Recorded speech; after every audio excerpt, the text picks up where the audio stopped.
berbeda, nikah tahun 2021. Anaknya lahir tahun 80 kan. Kalau misalnya kita udah pindah kota, tetap harus balik lagi dong Pak ke KUA tempat menikah. Yang terjadi kan kalau nanti data berbeda di KUA ditolak, nanti dianggap menghambat. Iya, pokoknya layanan di luar layanan yang tadi itu persyaratan nikah di luar kantor itu semua free atau ditarif Rp0.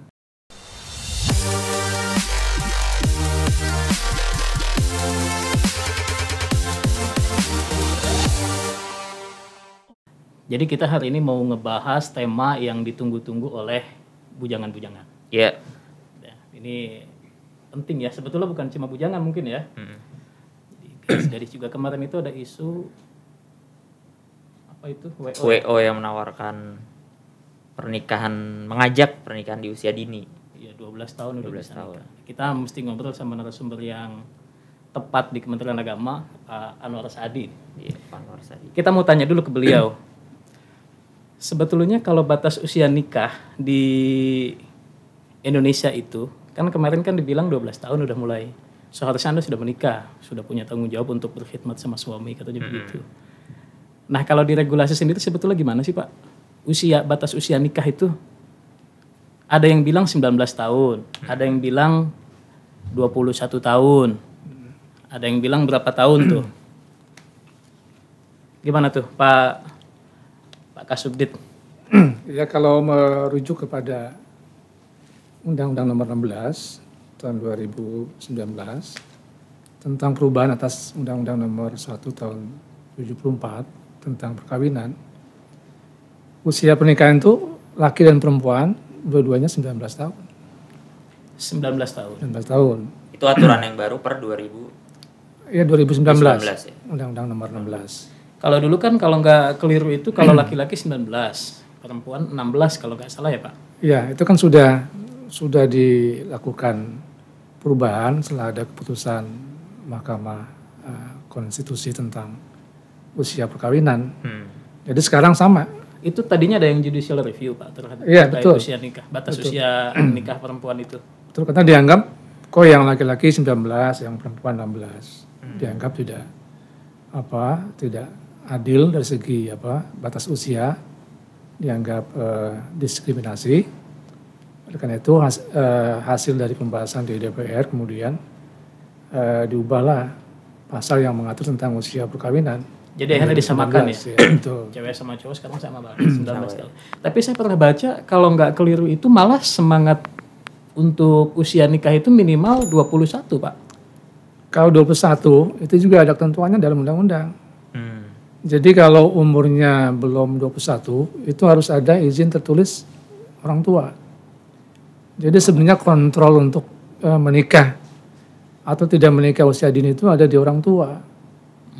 Bukan sebaliknya, kadang-kadang orang tua yang ingin cepat-cepat menikahkan anaknya. Betul. Justru kontrol usia nikahnya itu ada di orang tua. Jadi kalau misalnya usia saya 21, saya pengen nikah, itu perlu ada tambahan syarat izin dari orang tua ya? Kalau kurang dari 21. Kurang 21. Oke. Kalau sudah 21 enggak. Kalau di atas 21 enggak. Sedangkan yang 19 tadi, kalau di bawah 19? Kalau di bawah 19, dia harus dapat izin dari pengadilan. Nah, pengadilan agama ya? Pengadilan agama. Berarti sebetulnya boleh dong Pak? Ya, karena kadang kan ada alasan yang emergensi orang menikah umur 19 tahun. Anda tahu pasti alasannya ya. Itu pun saya kira pengadilan akan ketat sekali untuk memberi izin yang usia di bawah 19 tahun. Karena harus ada bukti-buktinya ya. Pasti ada pertimbangan juga ya pengadilan agama ya. Nggak akan serta-merta kalau misalnya kita usia di bawah 19 tahun terus datang ke pengadilan agama minta dispensasi kemudian tiba-tiba dikabulkan, itu juga. Iya, karena banyak hal yang harus dipertimbangkan untuk menikah di usia dini. Mungkin berpotensi menjadi ada stunting, ada ketidaksiapan mental dari pasangan suami istri untuk menikah.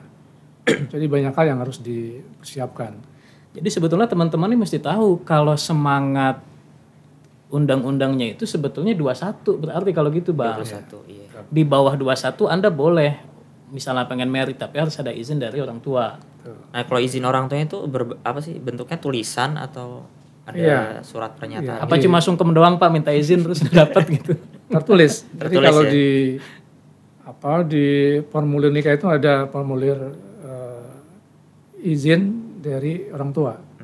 Berarti Ada itu formnya. jadi salah satu syarat untuk mendaftarkan nikah ke KUA ya. Berarti kalau Iqbal nih pengen nikah, usianya di bawah 21, datang ke KUA, tidak ada surat izin dari orang tua, itu dianggap belum memenuhi Iya, belum memenuhi. syarat administratif. Betul. Oh, jadi izin orang tua itu tertulis, Bal, bukan pas lagi resepsi itu ada Baru sungkem. Ya? sungkem-sungkem. Ini sudah dapat izin dari orang tua katanya. Berarti salah satu prosedur untuk syaratnya diantaranya kalau yang sebelum 21 itu ini ya, surat pernyataan ya Pak? Iya, jadi di situ tanda tangan bapak dan ibu, ayah dan ibu. Ayah dan ibu. Merestui ya. Kalau sudah ada ayah anda punya, ibu anda punya, mungkin sudah meninggal, itu nanti wali yang ngasuh dia siapa. Kalau tidak ada sama sekali, pengadilan yang memberi izin. Oke. Berarti kalau prosedur lengkapnya untuk pernikahan, mengajukan pernikahan di KUA selain tadi kalau di bawah umur apa aja itu? Tadi kan surat izin dari orang tua. Jadi misalnya nih saya mau nikah, kan banyak orang yang nggak tahu. Gue kalau misalnya mau nikah itu mesti bawa apa aja sih ke KUA? Ya, kalau prosedur standar ya, atau standar Yang umum lah, yang harus bukan yang dipenuhi. khusus-khusus gitu. Yang pertama tentu karena sekarang sudah layannya berbasis iktp, sudah harus punya KTP atau telah melakukan perekaman iktp. Karena nanti data yang diinput di formulir nikah itu menggunakan validasi data iktp. Di samping ada pengantar dari lurah, pengantar untuk menikah. Berarti KTP-nya pasti difotokopi juga. Iya, betul. Terus pengantar dari kelurahan, Iya. Kartu keluarganya juga difotokopi. kartu keluarga. Dan ingat harus juga dipersiapkan data yang valid. Misalnya kalau dia punya nama berbeda, dia punya dokumen misalnya ijazah dengan KTP-nya berbeda, dia harus mengklirkan dulu data itu di dinas Dukcapil. dinas catatan sipil. Misalnya nama saya itu Ali I-nya itu pakai I apa pakai Y, ya itu harus diklirkan dulu. Jadi kalau salah nama, nanti yang ditarik data di KUA itu di SIMKA berbasis website itu keluar data yang salah.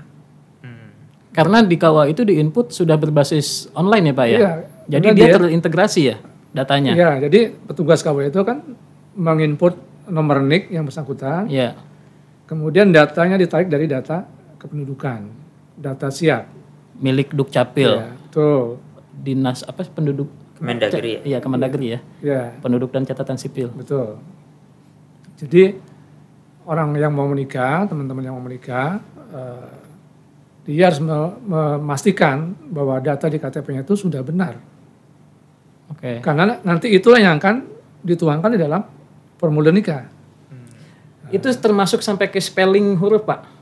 Iya, betul. Kayak nama Muhammad Sudrajat itu ada 1 M Muhammadnya, ada yang Ya, pakai O apa pakai U, Ada yang Sudrajat Muhammad. pakai D apa pakai T. Wah, Jangan sampai nanti nama yang bersangkutan di buku nikah, di KTP, di ijazahnya dia, Di akte. nanti berbeda-beda semuanya nanti. Nah, jadi itu sih emang orang berbeda yang mau nikah. Jadi dia mesti bawa data-data kependudukan dirinya sudah sama semua. Terus bawa juga fotokopi KTP-nya. Terus surat izin orang tua ya kalau di bawah 21. Terus apa tadi? Dari lurah Surat ya? pengantar Surat kelurahan. kelurahan. termasuk status perkawinan. Oh, Ya, ini saya kira penting juga diinformasikan ke publik. Jadi sekarang ini kebijakan dari Kementerian Dalam Negeri, semua peristiwa yang dialami oleh penduduk itu dicatat. Termasuk orang yang menikah tidak tercatat pun itu dicatat sebagai pasangan. Contoh misalnya ada pasangan suami istri, dia nikah secara siri. Ya. Kemudian oleh dinas pencatatan sipil dicatat sebagai pasangan yang nikah tidak tercatat. Maka di KTP-nya tuh dia tercatat nanti begitu divalidasi, dibuka datanya, kawin tidak tercatat. Tidak tercatat di KUA maksudnya ya? Iya, ya artinya petugas KUA dalam hal ini dia melakukan langkah-langkah bahwa yang bersangkutan bukan mendaftar nikah kalau seperti itu, tapi mendaftar isbat nikah di pengadilan. Jadi layanan bagi orang yang sudah menikah secara syariat atau nikah nggak tercatat, apalagi sudah punya anak ya. Itu langkah yang harus dilakukan. Dia mendaftarkan isbat nikah di pengadilan agama, bukan mendaftar nikah.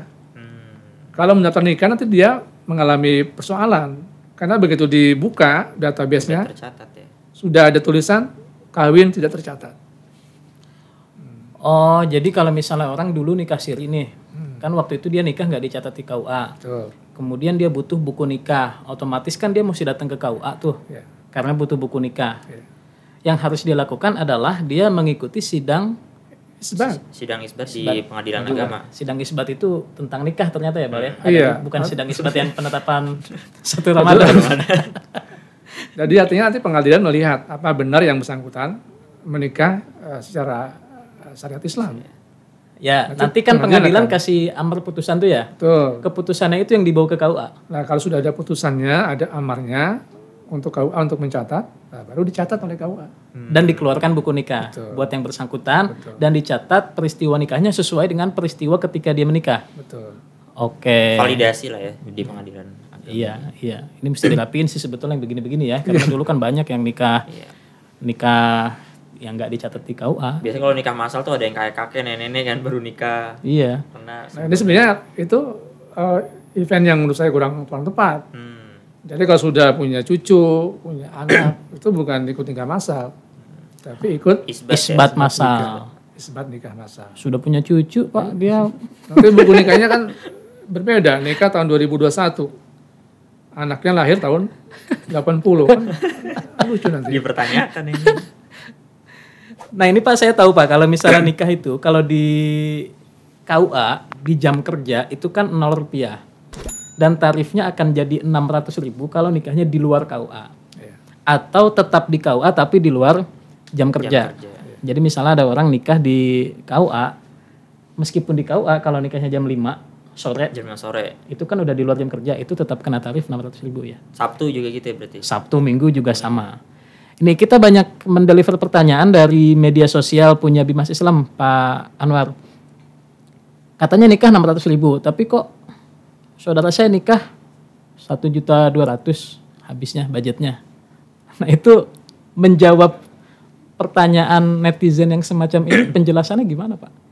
Ya harus diverifikasi dulu, dia memberikan uang itu ke siapa. Oke. Ya, jadi kita sih menghimbau ya teman-teman calon pengantin atau masyarakat yang ingin mendaftarkan nikah di KUA, bagusnya langsung datang ke KUA, ya, ketemu dengan petugas KUA. Ngurus sendiri maksudnya Pak? Iya, itu lebih bagus.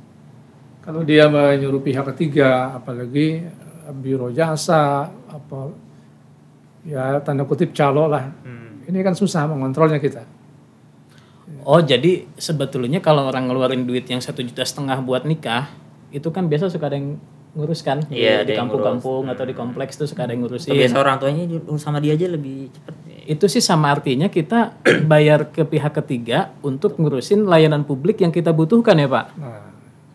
Iya namanya layanan publik mah ngurus sendiri harusnya kan, ke KUA, bawa dokumennya. Kalau di KUA kan sudah jelas tarifnya itu. Jadi semua layanan di KUA, ada layanan bimbingan perkawinan, ada layanan konsultasi wakaf, bahkan mengurus pembuatan akta ikrar wakaf, bimbingan kemasjidan, ada bimbingan penyuluh agama Islam. Itu semua nggak ada tarif atau alias Rp0. Semuanya gratis ya layanan gratis di KUA ya? Termasuk kecuali yang tadi 600.000 kalau nikah di luar KUA ya? Termasuk masyarakat yang ingin mengurus misalnya keperluan legalisasi buku nikah atau pengantar nikah, itu semua adalah tarifnya Rp0. Jadi hanya nikah yang dilakukan di luar kantor urusan agama atau di luar jam kerja yang bertarif Rp600.000. Jadi teman-teman yang bertanya di media sosial Bimas Islam, Mestinya sih kalau misalnya mau nikah itu urus sendiri ke KUA, berkasnya dilengkapi dulu, terus Anda datang ke KUA. Kalau syaratnya sudah cukup ya tinggal mendaftar ya Pak ya. Iya. Ya namanya layanan publik ya memang harus kayak begitu. Dan 600.000-nya itu kan juga bukan masuk ke rekening KUA kan, rekening Kementerian Keuangan kan. Rekening kas negara. Kas negara. Bayarnya juga di bank kan, nggak ada Iya, transaksi di Di KUA. e-commerce juga bisa, Bang. Bisa ya? Bisa. Salah satu e-commerce jadi tulisannya pernikahan terus langsung PNBP masuknya. Mantap. Berarti termasuk kalau ngurus buku nikah yang hilang juga gratis ya Pak? Iya, pokoknya layanan di luar layanan Yang tadi itu? pencatatan nikah di luar kantor itu semua free atau ditarif Rp0. Jadi kalau misalnya buku nikah saya hilang nih karena satu dan lain hal misalnya di rumah Banjir misalkan sekarang kan. banjir atau kena musibah apa, saya kan tentu pengen buku nikah saya utuh kan, itu kan dokumen Sebagai bukti lah. dokumen apa Pak? Sakral. Sakral. Bukan saklar, kalau saklar listrik. Nah, mesti bawa ke KUA-nya itu berarti bawa surat apa aja tuh Pak? Surat Ya. keterangan atau Untuk buku nikah hilang, dia ingin mendapat penggantian dari KUA, dia yang pertama harus melakukan lapor dulu ya, lapor kehilangan ke kepolisian. Saya kira itu mudah sekali, dia lapor kehilangan, nanti di mana hilangnya, kemudian nanti dibawa ke KUA, sampaikan saja dia kapan menikahnya, tanggal berapa, bulan apa, tahun berapa. Nanti dicek di data KUA, lalu kemudian diterbitkan duplikat buku nikah. Ini juga gratis, jadi free. banyak yang belum tahu ya. Jadi kalau banyak dumas masuk, saya kira itu ya. Itu Membayar. ke KUA manapun atau KUA yang tempat kita nikah? Kalau duplikat buku nikah, itu yang mengeluarkan KUA yang menerbitkan. Oh, yang menerbitkan. Kalau misalnya kita udah pindah kota, tetap harus balik lagi dong Pak ke KUA tempat menikah. Iya, karena akan ditulis di Buku registernya ya? buku registernya, dikeluarkan duplikat pada tanggal sekian dan tanggal sekian. Kalau buku duplikat itu warnanya yang hitam kalau nggak salah ya Pak? Apa sama?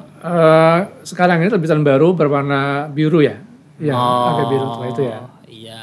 Dan dia kalau hilangnya satu punya milik suami, buku nikah suami, maka diganti satu yang hilang itu. Jadi bukan. Ternyata hilangnya satu, pengen ganti dua. Nah, Terus diganti lagi datanya yang di dalam. jadi kalau buku nikah suami yang hilang, nanti akan diberi duplikat pengganti buku nikah yang hilang milik suaminya. Suaminya. Yang punya istrinya yang nggak hilang ya, terus dipakai. Oke. Jadi bukan dua-duanya diganti. Kecuali kalau hilang dua-duanya ya. Iya betul. Kalau hilang dua-duanya berarti dua-duanya duplikat. Betul. Itu kalau hilang. Kalau salah nulis. Kayak tadi kan ada spelling. Zaman dulu kan orang nikah mungkin input datanya masih tulis tangan. Terus ada salah tanggal lahir misalnya atau salah nama. Itu gimana cara untuk memperbaikinya? Iya, kalau sekarang kan lebih mudah untuk mengganti kalimat atau kata yang salah itu lebih mudah. Karena sudah menggunakan computerized ya, sudah datanya sudah berbasis database Sistem ya. di SIMKA ini mudah sekali. Jadi kalau memang ada bukti-bukti dokumen terjadi kesalahan tulis oleh pihak KUA, itu bisa diganti dengan buku nikah yang baru. Jadi persoalannya kalau misalnya ada didapati di KUA itu kehabisan stok buku nikah, kan bisa disupport dengan buku nikah di tempat lain. Insya Allah persediaan cukup. Itu juga sama di KUA tempat menikah? Atau bisa di seluruh Indonesia karena sudah computerized tadi? Yang salah tulis itu di KUA yang bersangkutan. Di KUA tempat menikah? Karena akan dibutuhkan juga Di buku register? iya, di register yang bersangkutan. Tapi yang bingung tuh kadang misalkan nih tempat nikahnya akadnya di Jaksel gitu, tapi tinggalnya di Depok. Nah, itu pengajuannya kan ada surat tumpang nikah ya, Bang. Oh, yang mau nikah. Yang mau nikah. Beda kecamatan, Pak. Beda kecamatan. Suaminya misalnya di Setu Babakan. Iya, itu Babakan. Kalau Setu Babakan masih di Jakarta. Nah, Iya, ininya tinggal Depok. Istrinya di Depok.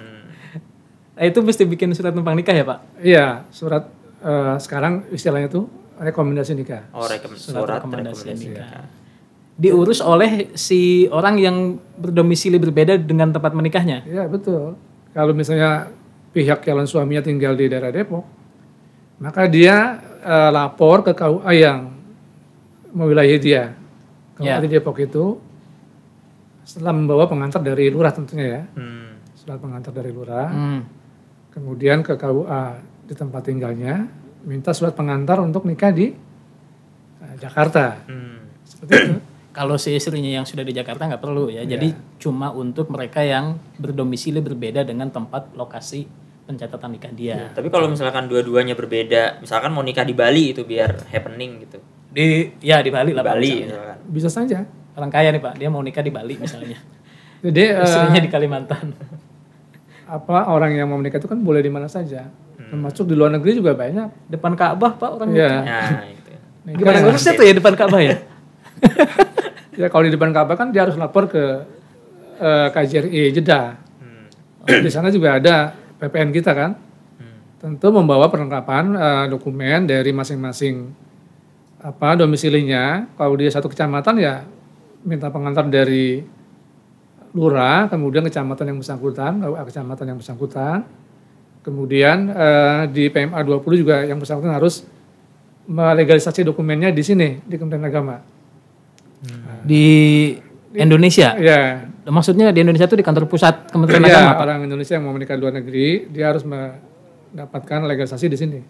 Kalau di KUA nggak bisa ya? Ya, kalau keluar negeri, pengecualian luar negeri, dia harus ke sini. Karena nanti dia butuh juga legalisasi di tingkat pusat seperti di Kumham, di Kemlu. Jadi sekalian ke Jakarta, sekalian urus banyak ya. Betul. Nah ini ada pertanyaan juga. Waktu nikah dulu udah masih tulis tangan apa udah ini buku nikahnya? Lupa. Enggak, udah komputer dong. Saya masih tulis tangan Pak. Oh, Jadi saya dapat kartu nikah nggak? Belum. Pak dia kan nikah berarti belum lama nih nikahnya. Kok nggak dapat? 2019. 2019 Pak. Tapi dapat kartu nikah nggak? Di awal-awal kan itu.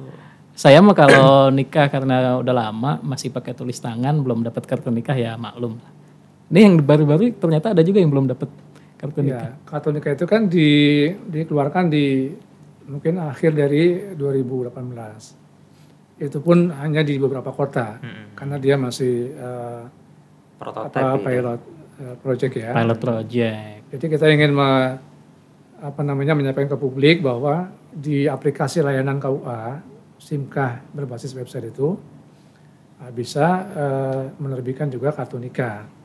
Cuman karena keterbatasan kita untuk melakukan pembiayaan mesin cetakan segala macam, makanya kita piloting dulu kan.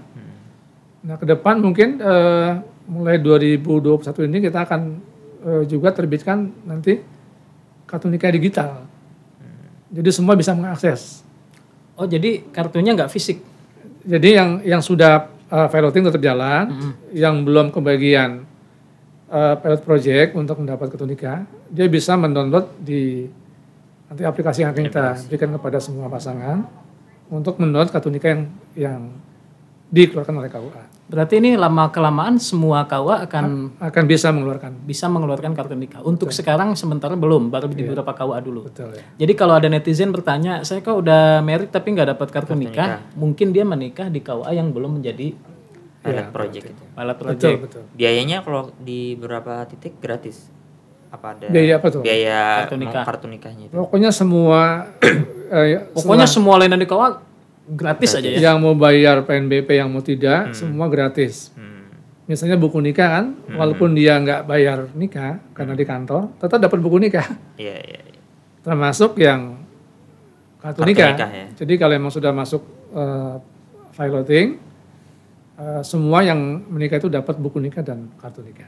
Dalam hal nih misalnya ada orang yang udah ngurus ke KUA ternyata katanya kan tadi gratis tuh. Ternyata gratis. ada seikhlasnya misalnya. Seikhlasnya itu kan sebetulnya juga ada tarif cuma nggak ditarifkan. Atau salam tempel gitu. Salam tempel. Ya ini mungkin Ngadunya kemana nih Pak? Salam tempel. ini mungkin juga yang perlu kita terus himbau teman-teman di KUA. Mungkin saya kira Ini oknum kali Pak ya. oknum saja ya. Kalau Overall kan penilaian integritas KUA layanan kepuasan, indeks kepuasan layanan KUA kan sudah terus meningkat ya Pak. Saya kira ini yang terus kita benahi sistem layanan kita, termasuk sikap dari teman-teman yang melayani masyarakat. Saya kira makin hari makin baik. Ada beberapa oknum yang memang masih belum berubah. Nanti kita terus upgrade supaya segera berubah. Lapornya kemana tuh? Ya, kita kan punya saluran Bimas Islam ini, mungkin bisa disampaikan ke publik ya. Oh iya. Kita punya ada Instagram, ada Twitter, Ya, ada hotline Dumas juga ya. ada. Berarti ini aja ya, di akhir video nanti kita tayangkan Betul. nomor-nomor pengaduan atau kanal-kanal media sosial Bimas Islam. Jadi teman-teman yang mengalami ada pungutan liar oleh oknum-oknum tertentu yang tidak bertanggung jawab bisa lapor ke situ. Dan saya kira bagi teman-teman pelaksana layanan publik di KUA, itu ibaratkan hidup di dalam akuarium kan. Jadi semua orang memandangi dia di situ.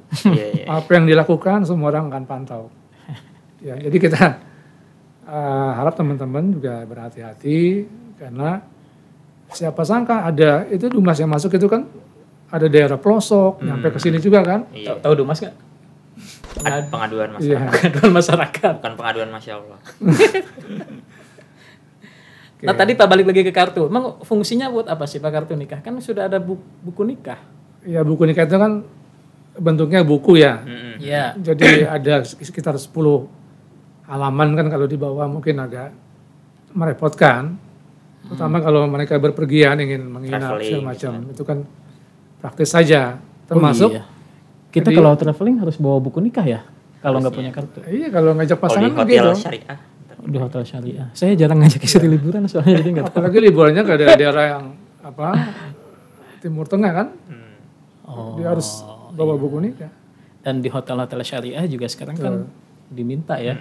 Kalau nggak salah dan cukup banyak hotel-hotel syariah sekarang di Indonesia. Kalau bawa buku ribet takutnya hilang. Dan kalau sudah kalau hilang repot tuh.